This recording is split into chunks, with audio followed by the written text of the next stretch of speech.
Hello, Daddy Gang. Welcome back to another Sunday session, guys.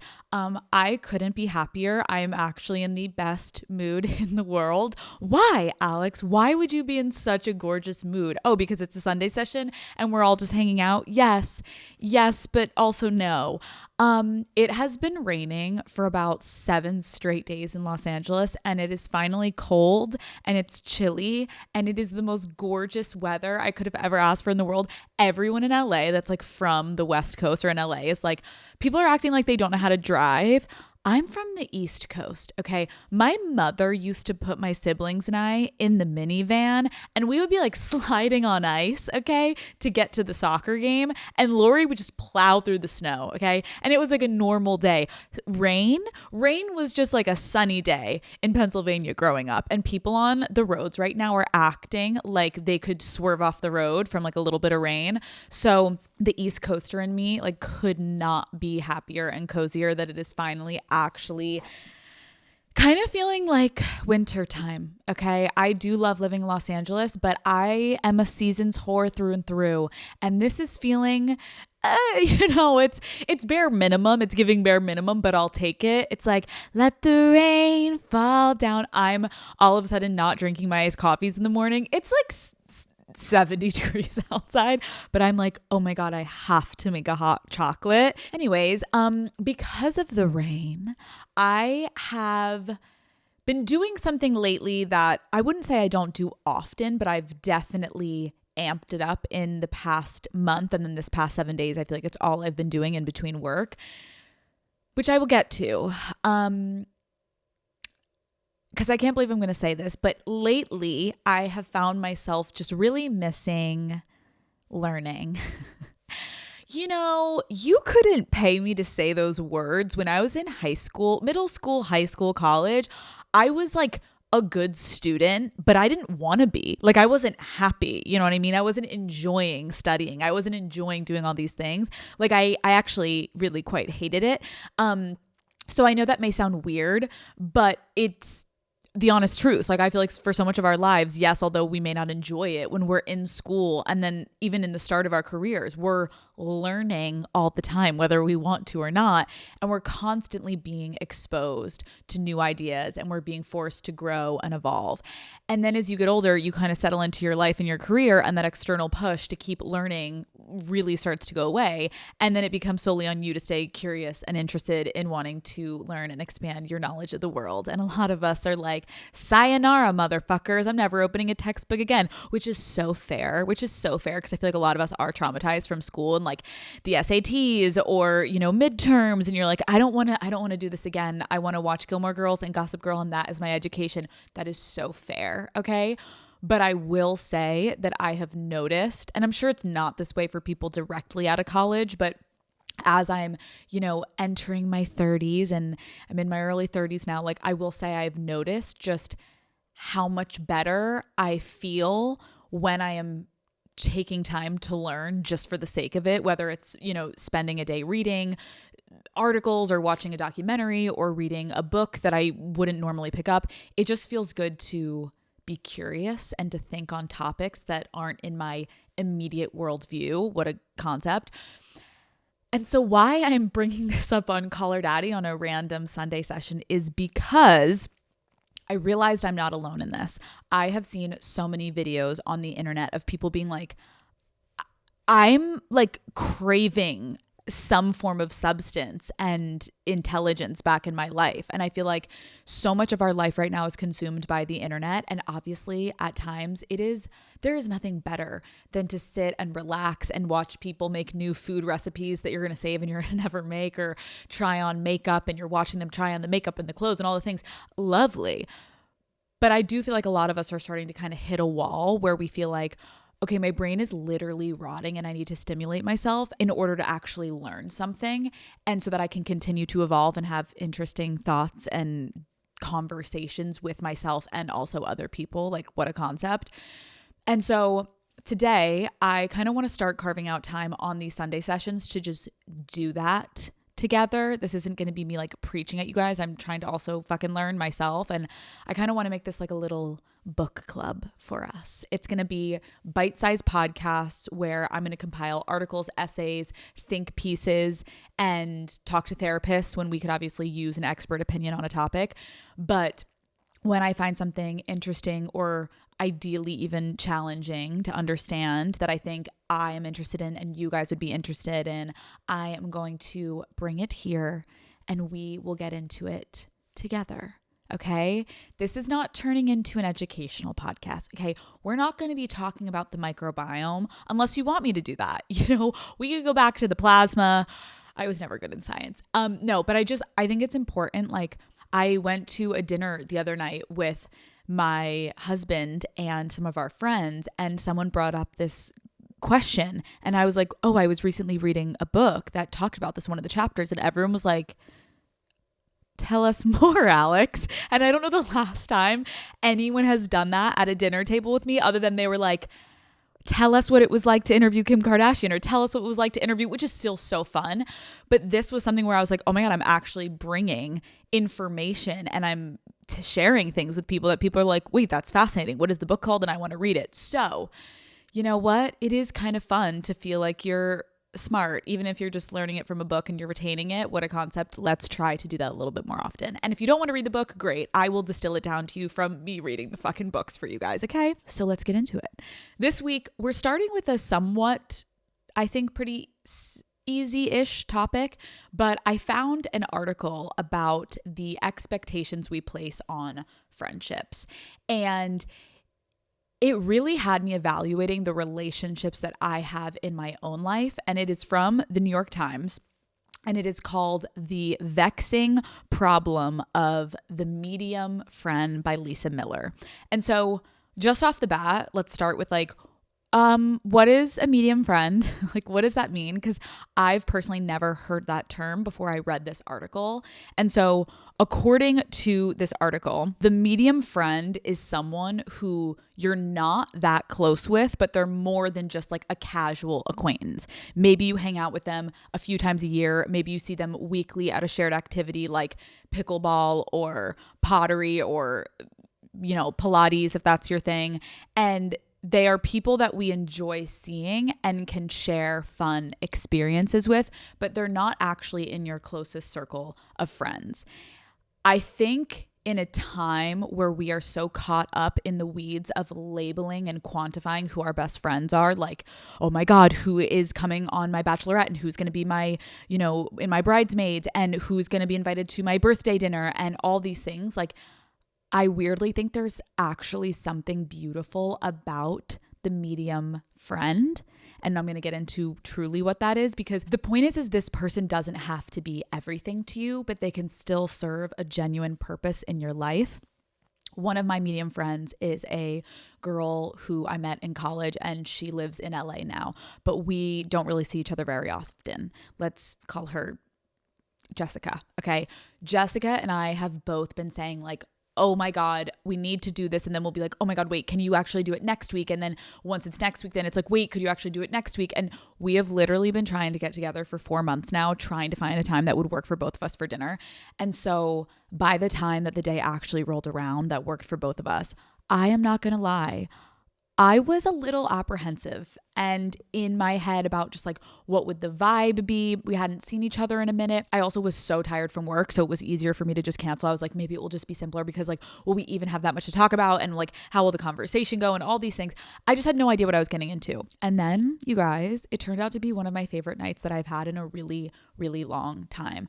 And I think it's because one, there was nostalgia there. So I was able to talk about a time in my life that I don't get to talk about that often anymore. Like, I don't have that many people that live in Los Angeles that I went to college with that I'm like actively just like going to dinners with.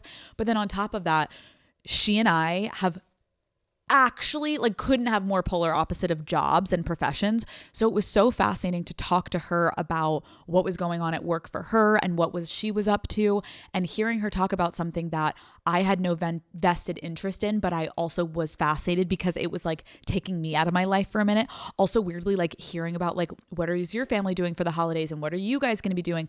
It was nice because I also don't really know her family at all. So yes, she was even giving me some of the family drama, but it wasn't directly going to affect my life. And I almost weirdly like didn't need to give advice. I was just kind of like, oh my God, wait, well, I can tell you my family drama. So it was kind of really lovely. To get more into it, I want to read you a portion of the New York Times article on this topic. Medium friends are genuine friends. You share history such as the same alma mater, circumstances such as an employer or interest. Medium friends make you laugh, bring news, offer insights or expertise. But unlike the closest friends, medium friends test the limits of your time, love, and energy. There are only so many dinners in a week, so many people with whom you can be incessantly texting. Medium friends prove the lie in any naive attempt to be all things to all people. The tension embedded in medium friendship is this absence of clarity. The anxious silence around medium friendship are recognizable to anyone who has ever fibbed about the duration of a business trip to postpone a date in the calendar, and to anyone who has heard "I'll call you" too many times. The stakes increase in crisis or celebrations when the lack of clarity and any lopsidedness reveals itself. In a personal emergency, the inner circle knows to rush in, while the acquaintances feel safe to commiserate from the sidelines. But the medium people orbit in a wobbly way, unsure of their obligations around how, when, or even whether to act. So this, in my opinion, is why I think so many people, and myself included, struggle when it comes to a medium friend in our lives. Like, we don't know how much to be there for them. Maybe we feel guilty when we're not there enough. We're not sure what the right and the wrong way to handle things may be when the boundaries are unclear. But at the same time, this is the very thing that allows for so much joy to come from these type of friendships, right? Like the lack of expectations, like I just referenced with my friend, is the reason that you're able to be completely genuine in the way that you show up in this dynamic. And it's not fake, and it's not, maybe it is a little surface level, but like maybe we need a little bit of that in our life. I think something that I think about a lot is like the expectations of medium friends is maybe where things get a little murky, right? Of like, okay, wait, so you're not my best friend and you're not in my inner circle, but we have been having a lot of good conversations. So like there can be like this levity and almost a sense of relief that comes with knowing a conversation with a medium friend is going to be light and easy. And that's what I'm saying about your best friends are your best friends. But sometimes I think it's nice to go and laugh and relax and like have a glass of wine or don't have a glass of wine, whatever you are into. But it's like just going and just like sharing lighthearted stories and not having to go so deep sometimes, I weirdly think can be healthy, oddly.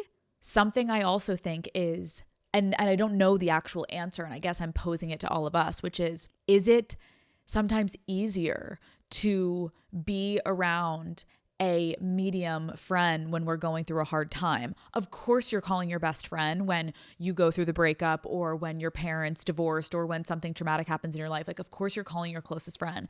But then after so many nights of commiserating and sitting there and being upset and whatever, maybe sometimes it is nice to have a medium friend where you're like, I need someone that doesn't know all of my shit, that we're close enough where like I can say I'm going through a tough time and I just want to have a fun time, and you guys can go to a dinner, or you guys can go to a pottery class, or you can go to a party or an event, or you can go on a walk, you can go to a workout class, and you kind of get to just like talk about your favorite restaurants that you tried that month, or talk about some fun things that you saw online, and it's like very casual. I don't know. I would love to know your guys' thoughts, because I think as we get older, there's this emphasis, right, on, you know, keep your friends close, and we don't have that much time to invest in a bunch of friendships. But I'm not saying that you're really investing that much time in medium friends. It's that once a month, or maybe it is you're seeing them once a week because you're in a workout class with them or you're doing something actively, but it's not requiring the lift that is required of true, intense friendships where there is an actual understanding that like you need to show up for me similar to a romantic relationship almost some people would look at their best friends as, right? In a medium friendship, I think a lot of the times your energy can be replenished by your time spent together. You typically don't feel drained or overwhelmed by someone who, like, again, not to be rude, but just like is kind of this like side character in your life. And that's okay because it's the same for them.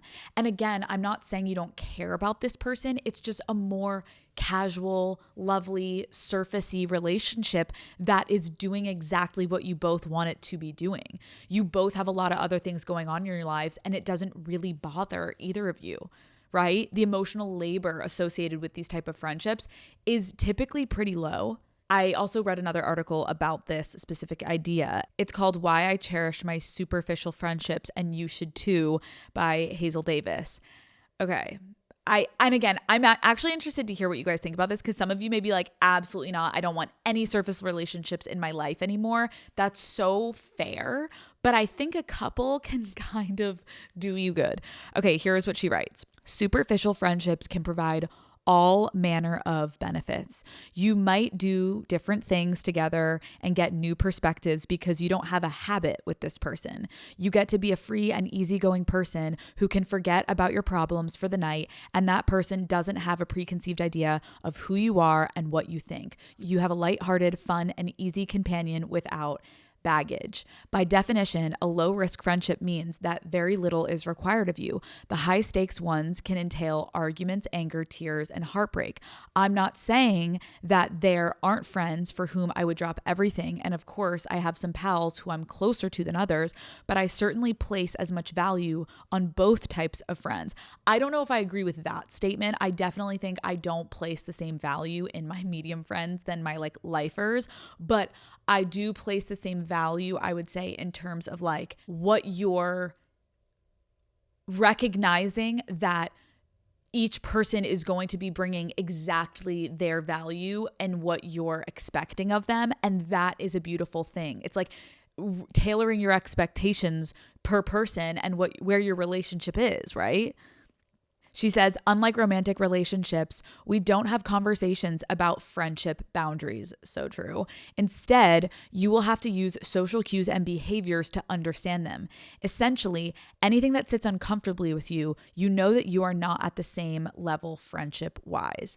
So I think what the medium friend concept forces us to consider is that more often than not, friendships are supposed to be fun. And while deeper friendships are supposed to make us feel safe, seen, and loved, they also open us up to the possibility of feeling disappointment or resentment when that dynamic isn't equal, right? And since we don't talk about expectations, needs, or boundaries as much in friendships than we do romantic relationships, I think that we typically only have these conversations with a friend after a conflict or a fight. So that means day to day, it is on us to look inward at our friendships and be like, is this dynamic mutually supportive? When it comes to getting emotional needs met, does it feel equal? I have definitely experienced the type of friendship before where I essentially became the therapist to one of my close friends. And of course, guys, like, of course, when a friend is going through something, you should be there for them and open to talking through a problem with them. And I feel like that's all my childhood friends and I do. I go, then they go, then I go, then they go. And then we do like, okay, wait, it's a you night. Tell me everything. And then I'm going to be here and we're going to solve it. Okay, next night is my night. I'm going to tell you. And that's how it goes.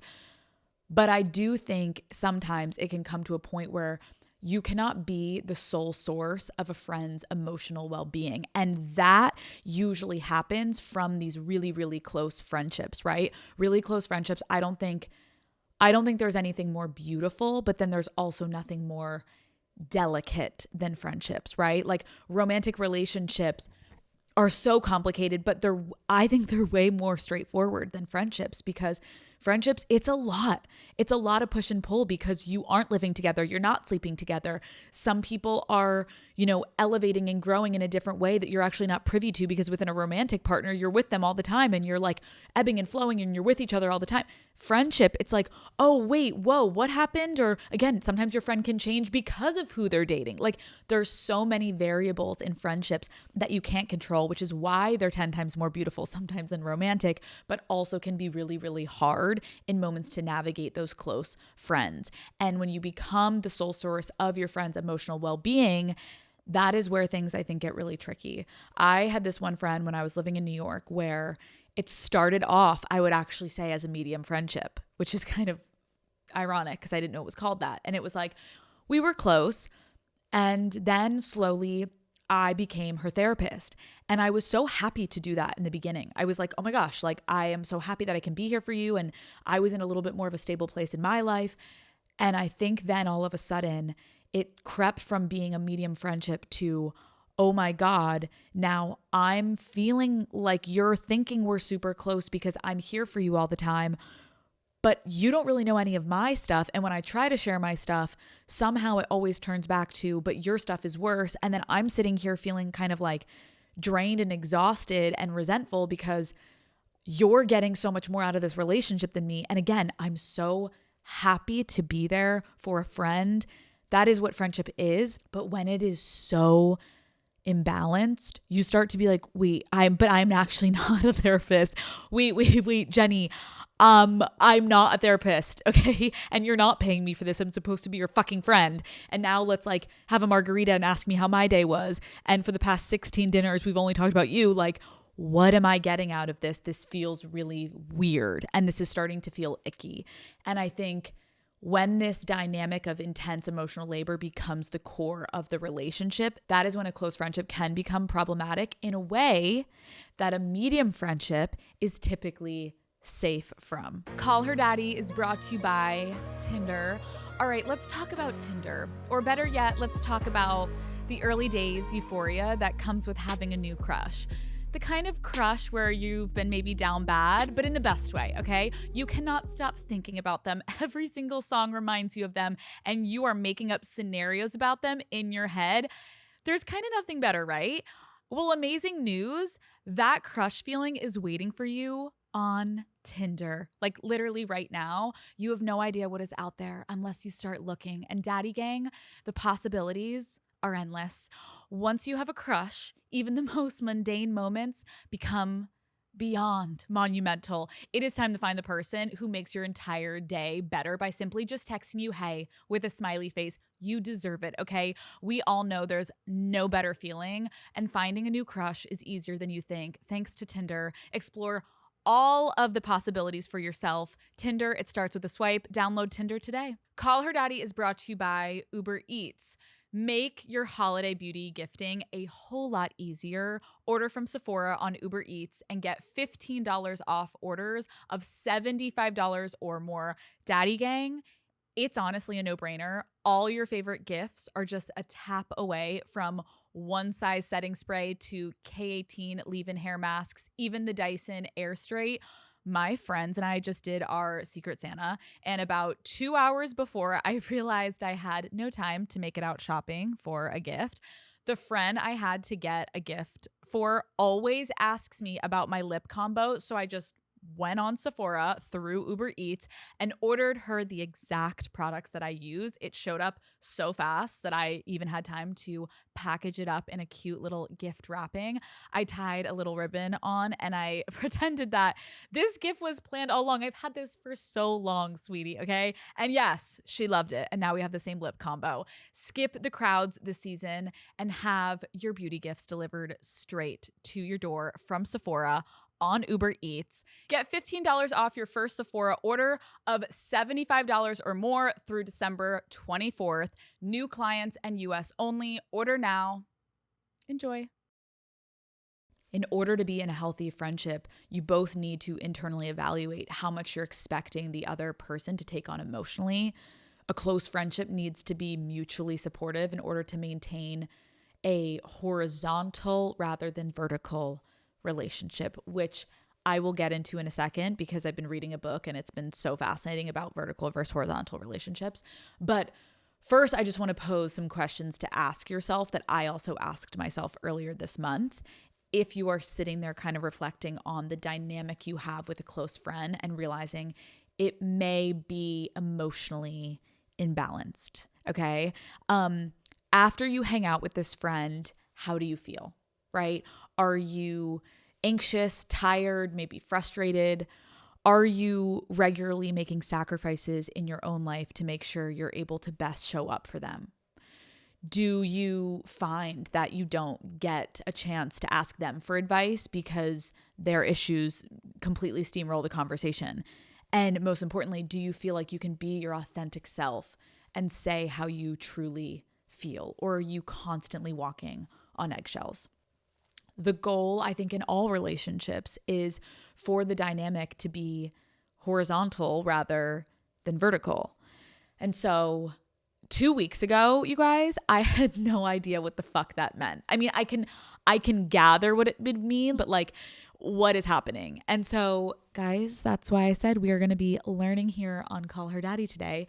So I have been reading a book called The Courage to Be Disliked, which opened me up to the idea of what horizontal and vertical relationships are. And I think it's really interesting, and it's an interesting way to view a friendship dynamic. So a horizontal relationship is basically a completely egalitarian relationship, which basically means both sides view each other to be of equal status, right? And each one is able to show up authentically without worrying about being inferior or superior to the other. In a good friendship or a good romantic relationship also, or in really any good relationship, a horizontal dynamic means that like each person makes their own choices and there's mutual respect and consideration, and there is always reciprocity when it comes to support and encouragement. In a vertical relationship, one person is more needed than the other, okay? And so one person typically holds the power or the influence and then controls the outcome of the dynamic as a result, right? So like in your life, the earliest, most straightforward example would be like a boss and an employee relationship. But something that's more leaning towards unhealthy in a vertical relationship would be a friendship. Like, why would one friend have more power over the other? That doesn't make sense, right? And so in vertical friendships, which I urge you, because guys, I've been doing this in my life and I'm like, oh my God, is this a vertical or a horizontal relationship? And Matt is like, okay, enough. Like, let's talk about that fucking TV show you were watching. I'm like, you never want to know about my reality shows. And he's like, you can't sit here and go through every single relationship in your life right now, Alex. But I'm like becoming obsessed because I want to evaluate truly, like to the core, what I'm fascinated. I'm like, where do each of my relationships stand? It's kind of fucking fascinating, right? And so in vertical friendships, one person tends to be benefiting more than the other. So you would think the person that's giving the advice is like, oh, you're wiser and you're this, so you're on top. No, it's the weaponized incompetence. And I'm not saying people are doing this on purpose, but it's like, does your friend always vent to you nonstop but never ask you what's going on? Are their problems always projected to be bigger or worse or more important than yours? AKA, you're in a vertical relationship with your friend because they deem themselves and their life and their priorities and their issues above yours. And then do they guilt trip you when you aren't perfectly there for them? Like, are their expectations on you constantly increasing? Because when you are in a vertical relationship with a friend, you then feel like, oh, it's like almost becomes like codependent, right? Because you're like, wait, but they're going through this, and how now am I going to break the cycle where I'm like, hey, Barbara, like I got to get some words out, girl. Like I know now about your fucked up brother in rehab and I feel horrible for you, but I know so much about that. And I know your sister who married the asshole that now it's turned like verbally abusive, which is horrible. And I know your mother has been hit in the bottle, horrible. And I know you love your dad, you lucky bitch. And there's so much going on here. But like, do you even know if I have a sibling? And they're like, But we're going to get to that. Listen to me. So the other night, and you're like, oh my God, Barbara, Barbara, Barbara, shut the fuck up. You're like, Barbara, I would love to know. Barbara, do you know my last name, Barbara? And she's like, yes, only because you're on as my emergency contact. Like it somehow always flows back to them. You're like, I'm your emergency contact, Barbara. Like, Barbara, shut the fuck up. It can literally start to drive you insane where like you feel like, oh my God, I'm beholden to this person. And then they also make you feel like a bad person if you try to impose like any semblance of equality in the relationship. And you're like, how did I get to this point? How did I get to this point where I'm literally just this person's therapist? And anytime that I try to actually talk about my life, they make me feel like I'm a bad person for trying to talk about my stuff because their stuff is so much more important to me. Guys, that is not what a friendship should be. There are moments when your friend needs to be all consuming and have you listen because that's life. One friend is going to be way more in it than the other and it ebbs and flows. Yes. But if this is a constant, you need to get the fuck out. You are craving horizontal friendships, equal friendships, right? Horizontal friendships, you're able to actually show up authentically for one another because you're not dancing around these power imbalances. There's no forcing each other to fit into certain beneficial boxes in each other's lives because the expectations are aligned. And a lot of times, and this is something that I wish I could do an episode on, but this is not something really that can be taught, which is most of the problems in the world just come down to self-awareness. And you can't really teach self-awareness. So a lot of times, if you're finding yourself in these dynamics, you can try and you can try and you can try and you can push as much as you want to push to try to get out of it not being an equal dynamic and try to get it to like a fair standing with a friend. But after a few attempts, I hate to admit it, but that probably means that relationship is so molded and grounded in what it is and its patterns. And also that person is getting exactly what they want out of that relationship that they actually wouldn't be interested in an equal friendship with you, right? Like it takes knowing both how you want someone to show up for you and what your limits are for someone else. Someone else. Sorry, I just had a list. Someone else. And both of those things take the inner work and the reflection to figure that out. Setting the boundaries are so necessary in order to maintain a horizontal friendship. And it might occasionally end with like being disliked by someone. And you may even lose a friend. But you need to reframe that and realize that this means that your parameters are protecting you from something really unhealthy.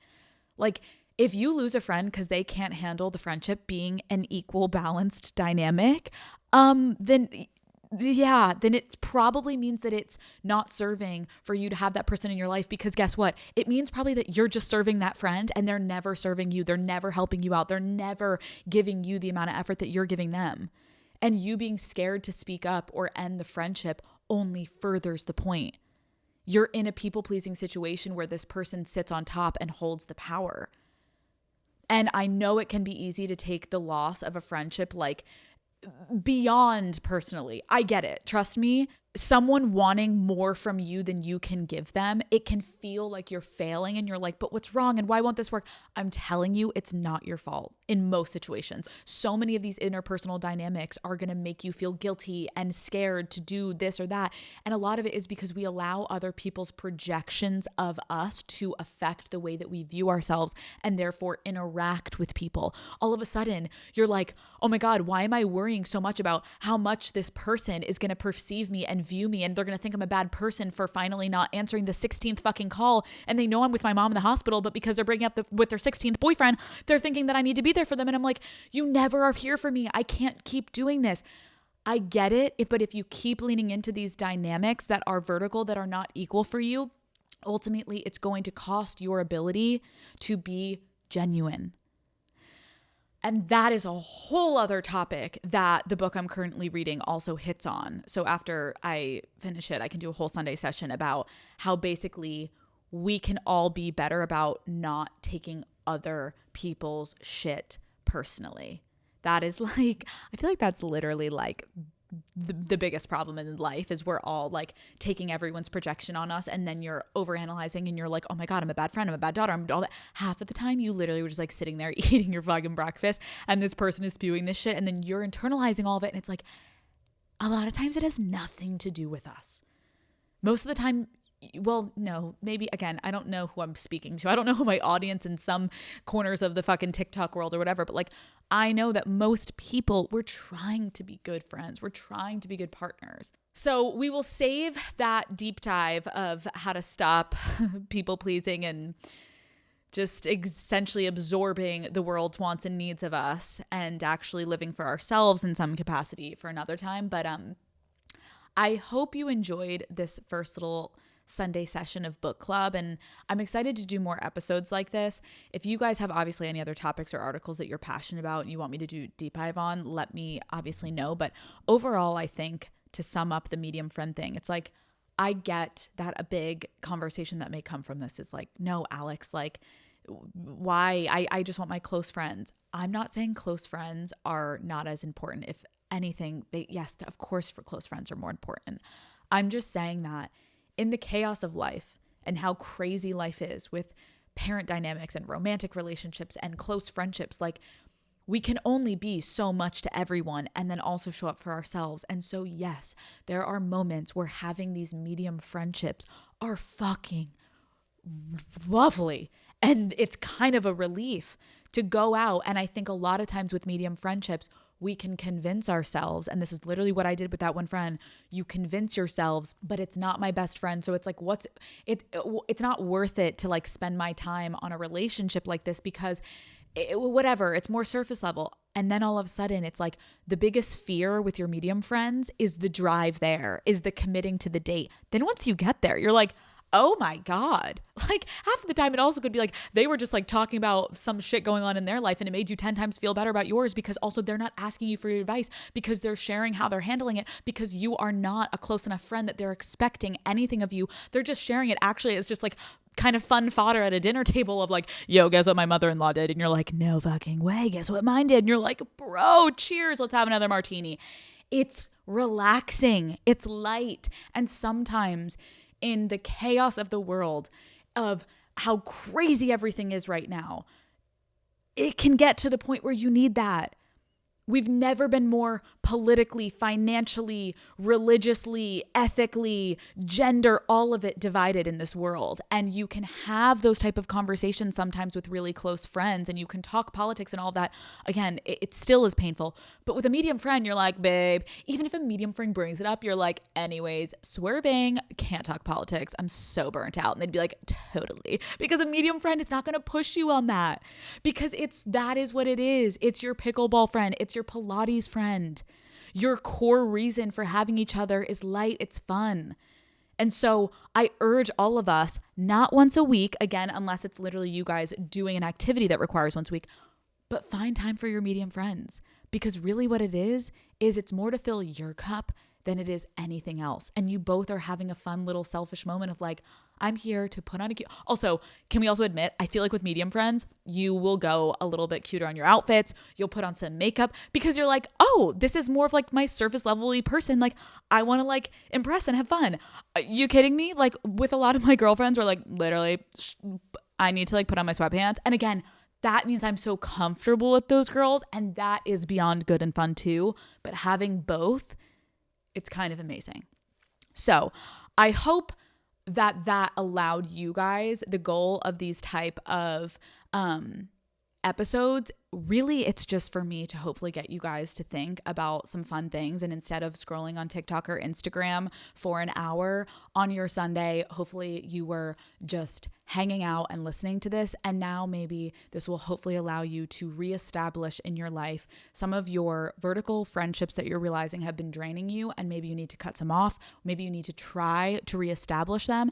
And then maybe enjoy some of those people that maybe you haven't made as much of an effort in because you think you would rather just sit home and watch TV and you need to decompress. But really what it is you need to go have a good fun girls' night and you need to have someone talk to you about what's going on in their life so you can stop fucking sitting in all of the shit that is your own life. It's kind of nice to hear what other fucking people are doing. And also just be like, whoa, how crazy. Oh my God, I'm so sorry you're dealing with that. And that's all you have to give. Nothing more, no advice. You just keep drinking, eating, and keep the conversation flowing. It's kind of fun. Try it. Call Her Daddy is brought to you by Old Navy. From everyday activewear to cozy sweaters, Old Navy's got presents at perfect prices for everyone on your list, including yourself, sweetheart. Okay, I always say I am going to be that person who gets my holiday shopping done early. I make sometimes even a list, and I will open up a bunch of tabs and I'm like, oh my God, I am literally ahead of the game. And then all of a sudden it's the week before Christmas and I'm like, oh my God, I'm paying for overnight shipping and I'm stressed out. But Daddy Gang, this year, we're both going to do it better. Okay. This year, we're going to Old Navy. I know that everyone always needs a good pair of jeans, and they have got that. Tons of trending styles for everyone and anyone on your list. And for your friend who basically lives in sweats, hello, me, Lauren, if you're watching this, the Bounce fleece, it's a must, okay? It's smooth, lightweight, and has a cooling finish. Plus, it comes with a matching set so you can look put together even when you're just running errands. We love a matching set, okay? They also have the dynamic fleece, which is sleek and made to move, and Old Navy's best-selling activewear Power Soft that's supportive and keeps sweat out. Plus, there's tons of little gifts like fluffy earmuffs, pom-pom hats. Hi. You need those? Yeah, me too. Gloves and faux fur accessories that make the perfect stocking stuffers. So while I was shopping for my mom, I ended up purchasing myself a few pieces from the PowerSoft activewear so I can look cute while I hit the gym. It's hard on Old Navy because you're like, oh my God, I'm shopping for my sister. Oh my God, I need that now. You can do both. We can do both, ladies. So whether you're shopping for your sister, your best friend, or secretly, again, yourself, Old Navy has it all for all of us. Shop in store or online at oldnavy.com. Okay, now that we have all reevaluated every single relationship in our life and we are really, really clued into what the horizontal, vertical, medium friendships are in our life, let's go to fucking France, bitch. I'm going to be answering some questions of the motherfucking week. Here we go. Okay. Hi, Daddy. My fiance and I have been together 6 years and are getting married next year. He recently landed this amazing new job, but now 2 months in, he says he can't do it because he's too stressed and he feels underqualified. He's always struggled with stress since he's never really had to deal with much growing up. Now he wants to quit and take an easier job. He asked for my input, but I didn't really want to hear it. I'm very career driven, and honestly, this is making me question marrying him. I know that sounds harsh, but I can't help wondering if this is how he'll handle challenges down the line, like when we have kids. How do I talk to him about this? Okay. I think just, very valid for you to be a little like shaken on the concept of like, wait, like we were so excited for this job. You got the job and now you're already wanting to quit the job. Like, wait, what the fuck is going on? What I will say is like, having a little bit of empathy, because not every single person is going to have the same career driven mentality as you. So I do think like if you're projecting that you want him to be something he's not, that's also just something for you to acknowledge within yourself of like, has he always been this way? Has he never really cared as much about his career? And now for some reason you're getting closer to the concept of marriage, so it's becoming more apparent to you that like maybe you aren't aligned. I think you can't really get mad at him if he's kind of always been this way. I also think another thing that I wrote down that I was thinking about when you wrote this in is like, you've been with this man for 6 years, you said. And so you have a sense of like, does he often take the easy way out, right? Like, I get it. This is like one moment with his job, but like, is he constantly kind of like cutting corners to try to make something as easy as possible? And if so, that's more on his character that you have been observing for the past 6 years. And I don't think that's going to change, right? But I also think, to be more a little bit like kind to him, being in the wrong job is so draining and can be so overwhelming for someone and can directly affect your mental health. Like, you can become so unrecognizable to yourself if your job is so depleting and so anxiety inducing and you feel you're not qualified enough or whatever it is that he's saying. Like, I do think if he is not someone that has shown these characteristics and this is a new thing that you're lacking empathy in, I think you need to look inward and you need to say, why am I not willing to show up for my partner in this moment? Is it because I know this is a quality about him and I'm freaking out because I don't want to marry him? Or is it because there's something within you that is like wanting him to be a specific way? Or are you just like oh, wait, I need to recalibrate. Yes, this is fair for him to not want to have this job. But I get it. Listen, everything gets more heightened when you're thinking about marrying someone, because dating the fucking hockey player when I was in college, I was like, oh my God, my baby got an F. He's so cute. Like, I didn't give a shit. I would help him like write his fucking papers. I'm like, he's so stupid. But like, okay, like, wait, where's the party tonight? I didn't give a fuck that this man could barely read. But you know what? Like, he was the hockey player and he was hot and he was fun. And that was enough for me at the time. Then when you start thinking about marriage, I'm like, love you, babe. But like, no. I need at least you to get a D. Okay. Let's start with a D. So I think it's all gauging of like where you're at is also going to amplify a lot of the things start to look a lot crazier when you're like, hold on, are you going to raise my child with that mouth and those hands and that brain? Like, I don't know. So fair that you're overthinking it, but just recognize within yourself if you're being a little too hard on him. Oh, motherfucking K. This one is juice. Listen, I don't love when people get cheated on, but like, you know, we love a good call her daddy cheating story. Okay, I need some advice. I went through my boyfriend's phone and discovered he was cheating on me, which I expected since I felt the need to snoop at all. Love the self-awareness. I've already broken up with him, so don't worry about that. Love this for you, girl. Okay. However, while looking at his phone, I also found out that his friend is cheating on his girlfriend. I'm not super close with her, so I don't think it's my place to tell her, but I do think that she should know. What should I do in this situation? Okay. Normally, I would be like, it's not your place. Like, don't get involved in other people's shit, because half the time, a lot of people do know that they're getting cheated on and they don't want to know. Or if they don't, they're going to find out, and like, don't get involved. This though, I don't think you owe absolutely anything to your ex-boyfriend, that little piece of shit. And you definitely don't owe anything to his shitty friends, because most likely they both know they're both cheating. And so they're almost like enjoying that they've had this little like thing together. And so I do think this is like one of the very few times that I would say you could maybe help this girl, and you could slide in with a little, hey girly. And I think you could kind of go about it by being like, I'm not sure you're aware, but my boyfriend and I broke up because I found out that he was cheating. And I saw some stuff on his phone that I just wanted to flag to you, because I saw some texts from your boyfriend that seem concerning. And I just want you to know, like, I am here to give you more information. I also 100% respect if you don't want to know, and I will like never bring this up and I won't talk to anyone about it, but like, here for you if you want to know.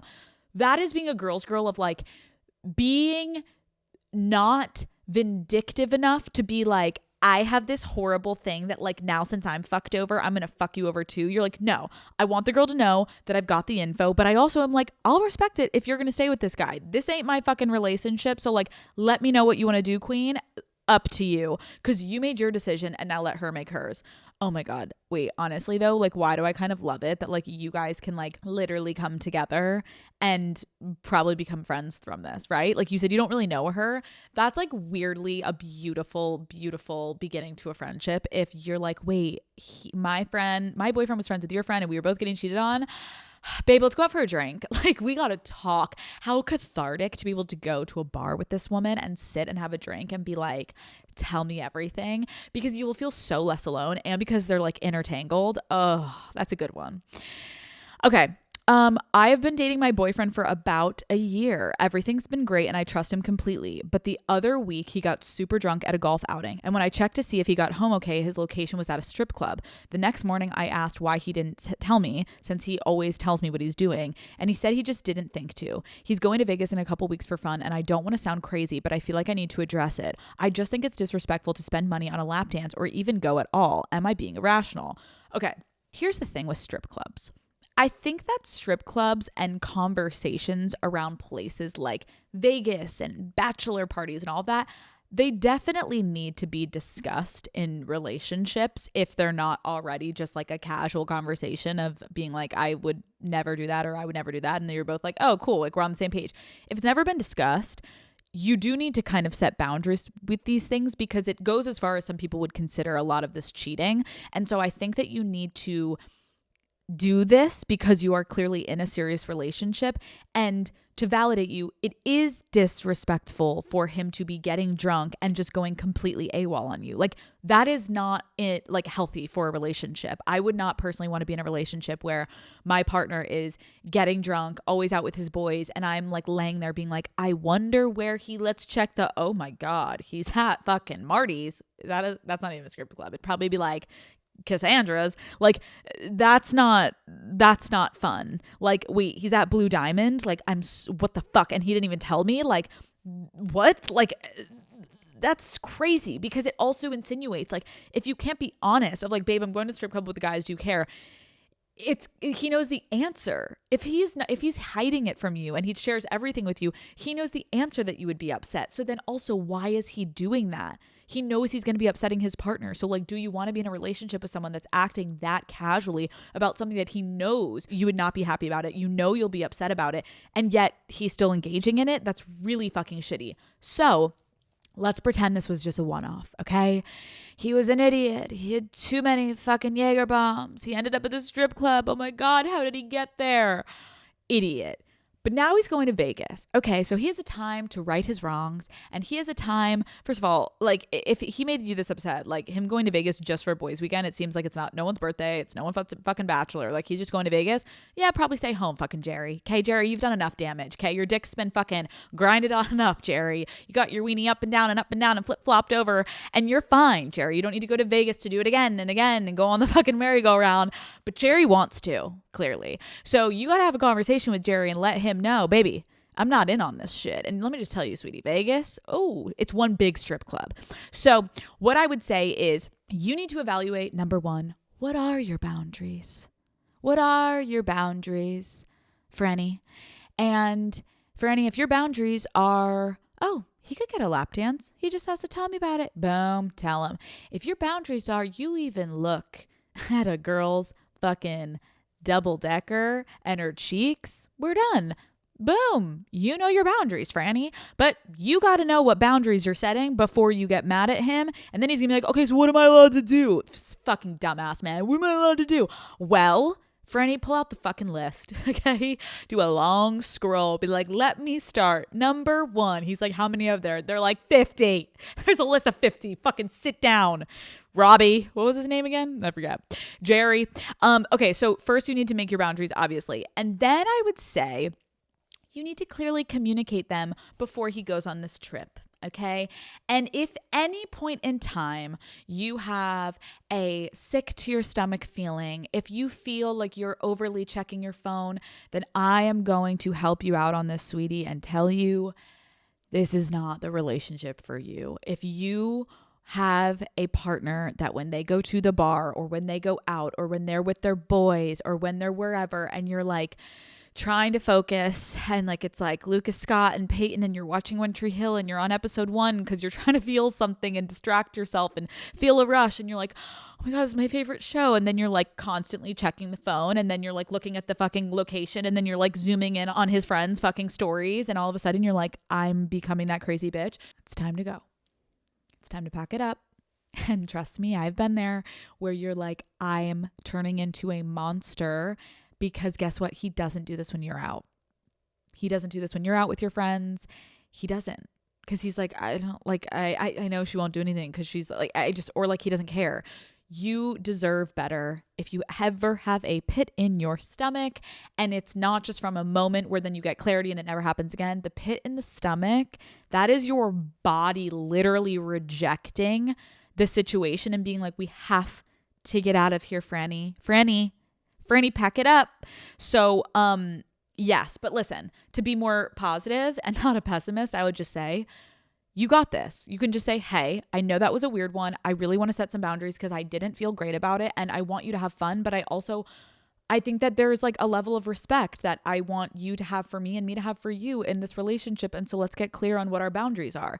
And the dream would be if he was like, babe, I don't even need to go to Vegas. Or if he's like, babe, I'm going to go to Vegas. And this is also a dream where he's like, and I promise you any situation that I would 100% obviously know that you would be like, oh, come on, Jerry.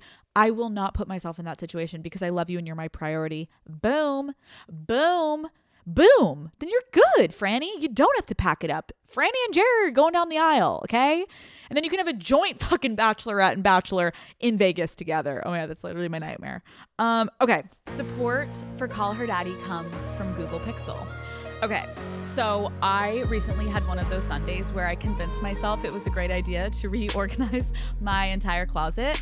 And of course, halfway through, I found myself sitting on the floor surrounded by clothes, completely overwhelmed. So I pulled out my Google Pixel 10 because it comes with Gemini built in on the phone. I launched my camera using Gemini Live, showed it my crazy closet, and asked for help. And it immediately hit me up with all sorts of pro organizing tips, like what to hang, how to fold stuff, and even helped me decide which items to donate and where to drop them off. It was a lifesaver. But while I was neck deep in hoodies, I totally lost track of time until I got a text from Matt asking, hey, what's the address for dinner tonight? Fortunately, the Google Pixel has this feature called Magic Queue that just pulls up the info you need without you having to dig through old emails and stuff. It popped the address right into my text for me and tap, it was sent. Daddy gang, we could all use a little help making Sundays less scary. So get outside of your comfort phone and try Google Pixel 10 Pro. Check it out at googlestore.com. These AI features are for users 18 plus. Check responses, availability, and results may vary. It is officially the holiday season, which means back-to-back parties, hitting up your hometown bar, and squeezing in every second with your favorite people. And that, ladies and gentlemen, calls for bringing a White Claw variety pack to every party this holiday season. My personal favorite is black cherry, but I've learned you gotta have something for everybody, right? My brother loves the raspberry. My sister is obsessed with the natural lime. So whatever celebrations you've got on the calendar this year, just grab a White Claw variety pack and make it a moment everyone is going to enjoy. My absolute favorite part of the holiday season is always the night before Thanksgiving, when it's just me and my siblings and our significant others all hanging out before the rest of our family arrives. And I always bring a White Claw variety pack, cheersing with a White Claw. It just gets everyone in the mood to laugh and have fun together. So pick up a pack from your favorite local spot and grab life by the claw with your favorite flavor this holiday season. Please drink responsibly. Hard seltzer with flavors. White Claw Seltzer Works, Chicago, Illinois. Hey, Alex, I am struggling with major mom guilt. About a year ago, my husband and I moved to my hometown and then found out I was pregnant. We just had our baby girl and it's been a hard year. We don't have many friends here. My husband works from home and it's caused tension in our marriage. We realized we'd be happier moving back to his hometown where our friends and support system are. But my mom is taking it so hard, guilt tripping me and acting like I'm taking her grandbaby away. We'd only be a couple hours away, but it's making me feel like I'm a terrible daughter for even wanting to go. How do I handle her emotions without losing my sanity? Okay, we're going to get to your mom because one, it's not right for your mom to be guilt tripping you. Like if it truly is that this is the right thing for you and your family to be doing and moving back to your husband's hometown, then your mom should be supportive of that. And of course, it will be lovely if you guys can find a good cadence to when she can come up and when you guys can, see her. And maybe if you have an extra bedroom, like a 2-bedroom apartment that like maybe she could sleep in or whatever it be, or you have a house that whatever, if you have some accommodation that she could come stay once in a while, lovely. But overall, your mom should not be making you feel guilty. Your mom should be like, honey, you're miserable. I'm going to figure this out. You're going to figure this out. Like we've got to get you happy again. My bigger problem though in reading this is let's be done with your mom because it feels like there's a larger thing going on here for you. When you said that my husband works from home and it's caused tension in our marriage, my fear is that there is something going on with you guys and you are thinking that changing your environment and your location is going to immediately solve this. And listen, it may be that simple where it's like, no, we're literally just like on top of each other and we were back in his hometown. He had an office to go to. And so we like had separation and it was much better. But again, like I get it. Like, actually, I don't get it. I don't have a kid yet. So I've heard from my friends, I can imagine the first year is a lot. I totally understand that. And I empathize with that. I totally empathize with that. But I guess I would just say to you, try to make sure, and this goes to everyone in life. And this is like, again, I need to do this also more in my life. Like, I can't just like preach this and not practice it. It's like when there is something larger going on, a lot of times we will nitpick these little things of like, well, if I just quickly change this, everything will be good. And this will, but is there something bigger going on, right? Are you resentful because, again, I'm literally making this up and I'm not saying this is your situation, but just to get thought starters going, like, are you resentful because your husband is sitting there and he's working, and when the baby is crying, you're the only one that picks up the baby, or you are not getting enough sleep and then he's at home and he's not helping? Or is he helping and you're going through something, right? Like, how is your mental health? And although he's being so supportive, he's smothering and you're trying to just get your identity back after having a child. Like, there are so many dynamics that I can assume come into play when you have a child, that all I hear from women is just like, there's a complete shift in your identity.